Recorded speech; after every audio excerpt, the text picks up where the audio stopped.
Howdy neighbors, David here. And today on Boondock Stallions, we are on day 7. Finally, it's been a week of horror movies and it's gone by so quick. I mean, obviously time does fly when you're having fun, and I am having fun. I don't really like that light. I'm probably going to have to move it. Anywho, so before we get started, go ahead and give this video a like and subscribe. I know you want to. And we're going to talk a little bit about Child's Play 3 because today is Child's Play 3. Now, this one was interesting because me and a few people on Instagram have had debates about who in fact mailed Chucky, and I'll be posting a photo of it on my Instagram account. Check it out. Links down in the comments. But we were discussing who mailed Chucky in Child's Play 3, because if you're familiar with Seed of Chucky and Cult of Chucky, it's become a fashion to mail Chucky dolls to whomever Chucky and Tiffany have a vendetta against. I mean, Tiffany was pretty much boxing and mailing Chucky's out everywhere. So one could assume that was him in Child's Play 3, but as I was watching the movie today, I was able to actually clearly read out the label on the mailing sticker on the package in Child's Play 3, and it was sent from the Play Pals toy factory. So how would they have gotten it there? I'm going to assume that Chucky probably wrote a note, said, mailed this doll to this person, to one of the assistants or interns, and left it in the boss's office after he hid the body, and they did what they were supposed to, and that's how it was done. But let me know what you think about that down in the comments. I really love this movie, and I know yesterday I threw a little shade at Justin Whalen for his portrayal of Andy not being as strong of a character as Alex Vincent's child version of Andy, and I was also mistaken about how many years there were in between. Technically, there were 8 years in between the first movie and part 3. I'm sorry. So if we're going about it that way, then Bride of Chucky is 2 years after Child's Play 3. At least in the timeline, not year of release. I think it was 1991 versus 1998 for the actual release. And, I mean, that goes ahead and answers exactly why they didn't use Alex Vincent in Child's Play 3. They aged him up 8 years from the previous film, so they needed they needed somebody that was age appropriate, as only 1 year would have passed and he would have still been a little kid, and we'd already seen the little kid thing with him done to death. And I really thought that it was Chucky is hysterical and really dark. Like, I know it's not a scary movie, but it's brutal. Chucky replaces all the red team's bullets with actual live rounds during a war game at that military school, and so the red team was firing live rounds at the kids on the blue team, and that was some tense stuff, people. Like, that was good shit. Chucky's a monster, like an absolute beast.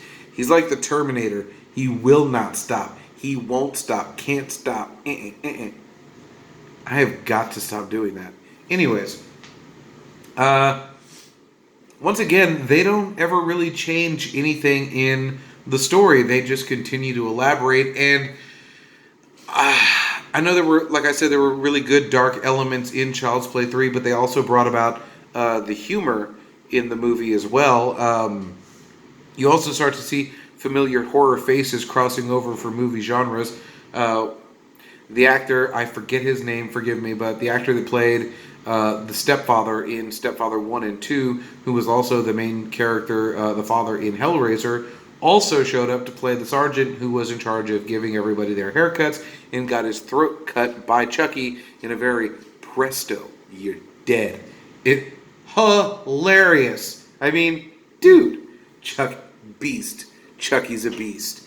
I think that kill goes right up there with the Miss Kettlewell kill of part 2, because that was easily my favorite kill in the whole thing. And once again, Whitehurst, whom I didn't ever think would be a hero. Like, I get hit in the feels when he throws himself on that grenade at the end of the movie every single time. Like, dude, he didn't even want to be there, and he saved everybody's lives. Well, everybody that was in proximity to the grenades' lives by sacrificing his own. Fucking hero.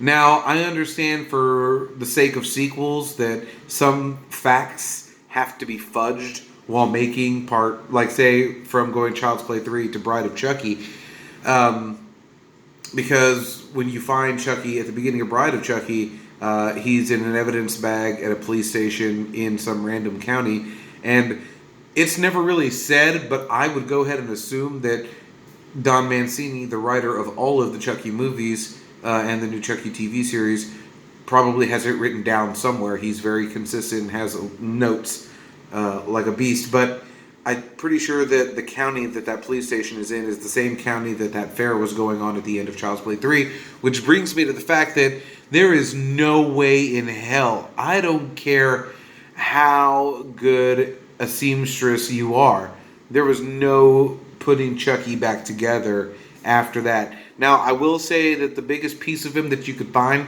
was that chunk of his face that was ripped off by the Grim Reaper's SyFy, but other than that, no. Like, that thing would have been blown to high hell by that fan. It would have been like confetti, just Chucky confetti all over the place.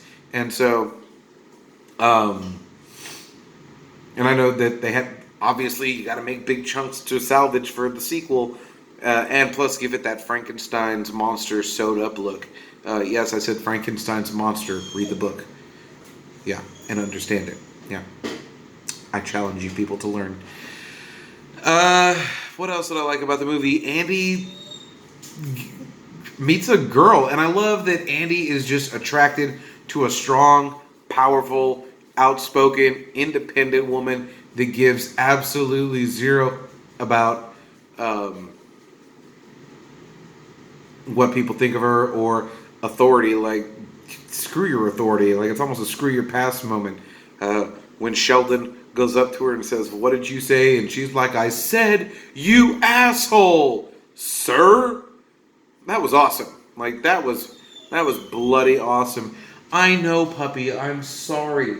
I'll let you out just as soon as we're done here. You know I can't have you running around and tripping over all this equipment. My baby. He's sitting in his kennel. He acts like he's got it so worse. He's literally surrounded by 3 pillows and a stuffed animal and a squeaky that he hasn't found because it's under one of his pillows.